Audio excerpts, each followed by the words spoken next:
क्या मांस खाना पाप है? हमारे शास्त्र और गरुड़ पुराण का क्या मत है? इस वीडियो को पूरा सुने क्योंकि इसमें महत्वपूर्ण तथ्य हैं, अतः यह दिलचस्प होने जा रहा है। यह प्रश्न प्रायः मांस खाने वालों और ना खाने वालों के बीच बहस का विषय रहता है। आज भारत में भी मांस खाने को विज्ञापनों के माध्यम से बढ़ावा मिलता देखते हैं और बहुत से लोग मांस खाते हैं। यह भी सत्य है कि बहुत से लोग शास्त्रों में रुचि भी नहीं रखते हैं। वहीं अनेकों शाकाहारी लोग भी हैं। कहते हैं कि शाकाहारी भोजन श्रेष्ठ है, इसे लंबी उम्र से जोड़ा जाता है और साफ सुथरा शाकाहारी भोजन अपनाकर कई बीमारियों से बचा जा सकता है। वहीं मांस भक्षण करने वालों के अपने तर्क हैं। यह चलन ऐसे देशों में अधिक आया जहां बहुत कम साग सब्जियां, वनस्पतियां उगती हैं, बर्फीले क्षेत्र हैं या बंजर भूमि है। पर भारत की भूमि तो हमेशा से अत्यधिक विभिन्न प्रकार की वनस्पतियां उगाती आई है। यहाँ शाकाहारी भोजन की कहाँ कमी? फिर क्या किसी जीव की हत्या कर उसे मार के खाना सही है? शाकाहारी भोजन जल्दी पच जाता है और वनस्पति का डीएनए हमारे डीएनए में सरलता से सम्मिलित भी हो जाता है। वहीं किसी दूसरे पशु का डीएनए जो कि एक वनस्पति से अधिक उन्नत होता है, वह हमारे शरीर में मिलने के लिए अधिक कठिन होता है, क्योंकि डीएनए में अधिक स्मृति श्रृंखला और जानकारी भी रहती है। यह भी एक कारण है कि पशु भोजन को हमारी प्राचीन उन्नत संस्कृति में सराहा नहीं गया है। कई लोग रामायण या दूसरे शास्त्रों में क्षत्रियों द्वारा मांस खाने का जिक्र करते हैं, पर यदि इसे मान भी लिया जाए तो क्या जो उस समय में सहज क्रिया रही होगी, क्या आज हम वैसे ही कर सकते हैं क्या? उदाहरण के तौर पर यदि किसी जीव की हत्या की जाए तो उसकी मुक्ति करा उसके मांस को पूरा प्रोसेस करके खाया जाता होगा। क्या आज भी वैसा ही होता है? प्रश्न तो कई हैं, पर यही एक प्रश्न यह भी आता है कि क्या यह पाप है? क्योंकि पाप पुण्य मात्र कहने सुनने की बात भर न होकर कर्म फल निर्मित करती है, जो कालांतर में भोगना पड़ता है। इसे हम नहीं भी मानते हैं क्योंकि हम अपने पूर्व जन्म नहीं देख पाते हैं और अधिकांश लोग इस पर विश्वास भी नहीं कर पाते हैं, क्योंकि जो सामने दिखता है उसी को मानते हैं, जो नहीं दिखता उसका क्या सोचना, ऐसा मान लेते हैं। गरुड़ पुराण मृत्यु के पश्चात आत्मा की गति के ज्ञान के लिए प्रसिद्ध है। वहीं इसमें जीवन उपयोगी और भी कई बातें अनुसरणीय हैं। पर आगे बढ़ने से पहले चैनल को सब्सक्राइब और वीडियो को लाइक करना ना भूलें। अब आगे पूरी बात जाने। बात श्री कृष्ण के बचपन की है। एक बार वे पेड़ों के एक झुरमुट में बैठे बांसुरी बजा रहे थे कि एक हिरण दौड़ा आ उनके पीछे छुप गया। वह हिरण बहुत भयभीत घबराया हुआ था। श्री कृष्ण तो सभी जीवों से प्रेम करते थे। उन्होंने हिरण के सिर पर स्नेह से हाथ फेरा और कहा कि क्या बात है, इतने घबराए हुए क्यों हो? तभी देखा कि उसके पीछे एक शिकारी भी दौड़ा चला आया और बोला, यह मेरा शिकार है, इसे मुझे दे दो। भगवान श्री कृष्ण ने कहा, हर जीवित जीव का उस पर स्वयं का ही अधिकार होता है। शिकारी क्रोध में भर फिर बोला कि यह मेरा शिकार है, इसे मैं मारकर पकाकर खाऊंगा। कृष्ण बोले कि जीव को मारना पाप की श्रेणी में आता है। क्या तुम इस पाप के भागी बनना चाहोगे? शिकारी बोला कि आपके जैसा मैं शिक्षित नहीं, इसीलिए पुण्य पाप की बातें मैं नहीं जानता। बस इतना जानता हूं कि इसको मारकर खाने में कोई हर्ज नहीं है। शिकारी ने ठीक आज जैसे कुछ लोग बोलते हैं वैसा ही तर्क दिया। आगे उसने कहा कि इस जीव को मारने से यह इस जीव बंधन से मुक्त हो जाएगा। एक निचली जीव श्रेणी से इसे मुक्त कराकर मैं पुण्य ही कमा रहा हूं, फिर इसमें क्या समस्या है? ऐसे कर्म को तो बिना पाबंदी बढ़ावा ही मिलना चाहिए। आगे शिकारी ने तर्क देते हुए कहा कि जहां तक मैंने सुना है राजा भी शिकार किया करते हैं।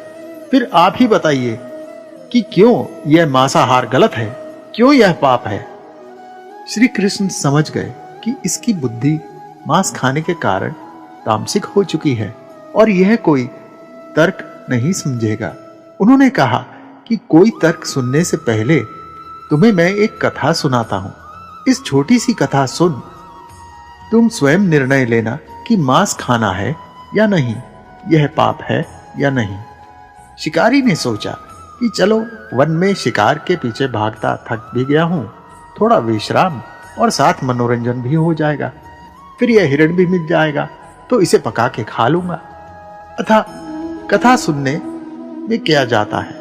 श्री कृष्ण ने अपनी कथा कहनी आरंभ की। एक बार मगध में अन्न के कम उत्पादन होने के कारण राज्य में खाद्य संकट आन पड़ा।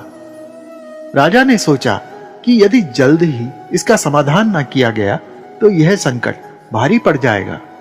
उसने अपनी सभा में अपने सब मंत्रियों सामंतों से पूछा कि सबसे सस्ता खाद्य पदार्थ क्या है। सबने सोचा कि विभिन्न खाद्य पदार्थ जैसे धान, आलू इत्यादि सब उगाने में बहुत समय और श्रम जाता है और यदि वर्षा ना हो तो और भी समस्या। ऐसे में ये वस्तुएं सस्ती तो नहीं हो सकती। उनमें से एक मंत्री जो शिकार का शौक रखता था वह बोला कि क्यों ना शिकार को खुली छूट दे दी जाए, इससे भरपूर पौष्टिक स्वादु भोजन पर्याप्त मात्रा में मिल सकेगा। पर प्रधानमंत्री अभी भी चुप थे।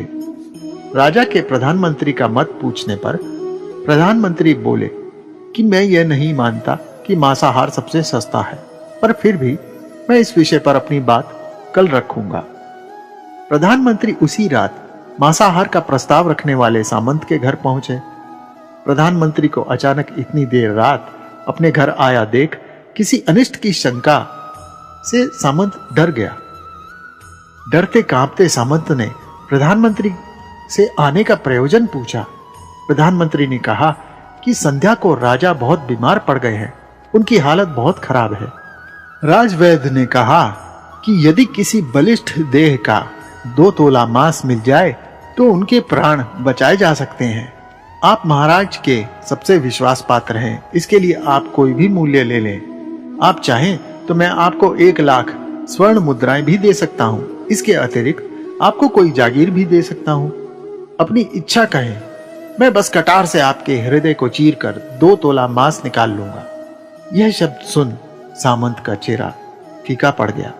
वह सोचने लगा कि जब प्राण ही ना रहेंगे तो मैं जागीर और लाख स्वर्ण मुद्राओं का क्या करूंगा। वह तुरंत अंदर जा 1 लाख स्वर्ण मुद्राएं निकाल लाया और प्रधानमंत्री को उन्हें देते हुए उनके पैर पकड़ गिड़गिड़ाते हुए बोला, आपकी 1 लाख मुद्राओं में मेरी भी 1 लाख मुद्राएं जोड़ ले और इससे किसी और सामंत का मांस खरीद ले और मुझे जाने दे।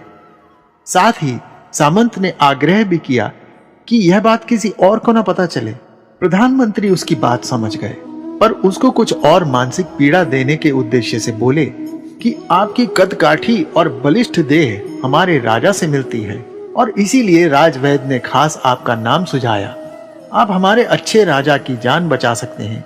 यदि आप कहें तो मैं आपको अपना प्रधानमंत्री पद देने को भी तैयार हूं और स्वयं आपका कर्मचारी बनकर रहूंगा। सामंत इतना सुन वहां से भागने को हुआ, पर प्रधानमंत्री तो सामने ही खड़े थे। विवश हो गए, उनके पैरों में लौट गया और गिड़गिड़ाते हुए बोला कि आप मुझे क्षमा कर दे। जब प्राण ही नहीं रहेंगे तो मैं प्रधानमंत्री या राजा के पद का भी क्या करूंगा। आप चाहे तो मेरा सब कुछ ले लें, पर मेरे प्राण ना लें।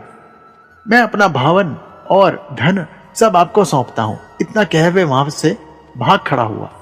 भागकर अपने घोड़े पर सवार हुआ तो प्रधानमंत्री ने आवाज लगाई कि अरे, तुम अपने परिवार को भी छोड़कर भाग रहे हो। वह बोला कि यदि जीवन ही नहीं रहेगा तो मैं परिवार का भी क्या करूंगा। अपने प्राणों से प्रिय कुछ नहीं होता। जीवन रहा तो कहीं भी रह लूंगा, कम से कम जिंदा तो रहूंगा। पर प्रधानमंत्री ने जाकर घोड़े की लगाम पकड़ ली और सामंत से बोले कि आप चिंतित न हो, आप अपने घर पर आराम से रहें, मैं कहीं और से मांस का प्रबंध कर देखता हूं। ऐसा कह प्रधानमंत्री वे 1 लाख स्वर्ण मुद्राएं ले वहां से चल दिए। उनके जाने के बाद सामंत की जान में कुछ जान आई, पर नींद उड़ चुकी थी।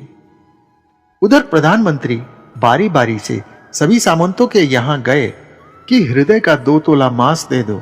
उससे बचने के लिए सभी सामंतों ने 1 लाख से 5 लाख तक स्वर्ण मुद्राएं दे डाली।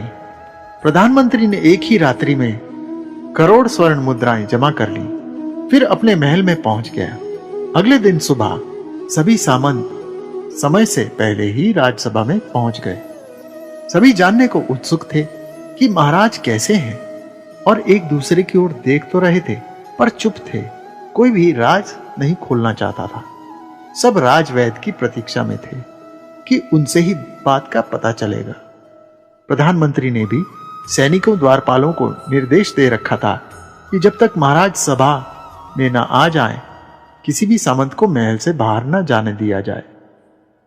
महाराज नित्य की भांति ही सहज गति से महल में चलकर आए और अपने सिंहासन पर आ बैठे। सामंतों ने देखा कि महाराज तो कहीं से भी अस्वस्थ नहीं दिख रहे हैं। तभी प्रधानमंत्री ने राजा के समक्ष 1 करोड़ स्वर्ण मुद्राएं रख दी। राजा ने हैरत से पूछा कि यह इतनी स्वर्ण मुद्राएं कहां से आईं और किस प्रयोजन के लिए हैं? प्रधानमंत्री ने कहा कि 2 तोला मांस के लिए इतनी राशि जुटाई है महाराज, पर मांस ना मिला। अपनी जान बचाने के लिए सामंतों ने यह मुद्राएं दी हैं। अब आप ही सोच लें, आप ही विचारें कि मांस कितना सस्ता है। राजा और सब उपस्थित जनों को बात समझ में आ गई। राजा ने प्रजा को और परिश्रम करने को कहा। साथ ही साथ राजा ने अपने अनाज भंडार में से अनाज निकालकर प्रजा को दिया और किसानों को पौष्टिक सब्जियां उगाने का भी आदेश दिया। यह सब स्वर्ण मुद्राएं श्रमिकों की जीविका और कृषि के लिए दी। जल्द ही ऐसी पौष्टिक साग सब्जी उगने लगी। कुछ समय बाद मौसम भी अधिक अनुकूल हुआ और राज्य में खुशहाली आने लगी। पौष्टिक शाकाहारी भोजन खा सब तृप्त भी होने लगे।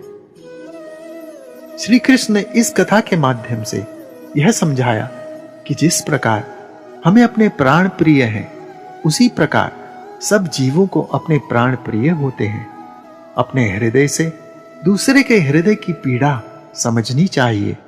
यदि किसी को मारकर मुक्त करने का तर्क सही है, तो अत्याचारी द्वारा किया गया नरसंहार भी सही ठहराया जा सकता है। बर्बरता केवल मनुष्य को मारने में ही नहीं है, बल्कि किसी भी जीव को मारने में है। जो हमारे सामने असहाय पड़ गया, उसे मारना पाप ही है। ऐसे जीवों को तो अपना बचाव करने का मौका भी नहीं मिलता है। जो भी जीव हमारे लिए काटे जाते हैं, उनकी मृत्यु के समय की पीड़ा और तड़प कहीं ना कहीं यदि श्राप बनती है, तो हमारे जीवन भर के पाप अगले जन्म भी पीछा नहीं छोड़ते हैं। इसके उदाहरण साधना जगत में कई हैं। ईश्वर ने सब जीवों को, चाहे वह छोटे से छोटा ही क्यों ना हो, अपने प्राणों की रक्षा करने की प्रेरणा भरी है। कोई भी अपने प्राण नहीं गंवाना चाहता। श्रेष्ठ मार्ग सुकर्म और पुण्य अर्जित करने का ही है ना कि पाप। इसी से इस धरा पर स्वर्ग बनाया जा सकता है और एक सही अर्थों में कल्याणकारी मानव समाज। श्री भगवान से ऐसा ज्ञान पाकर शिकारी धन्य हो गया।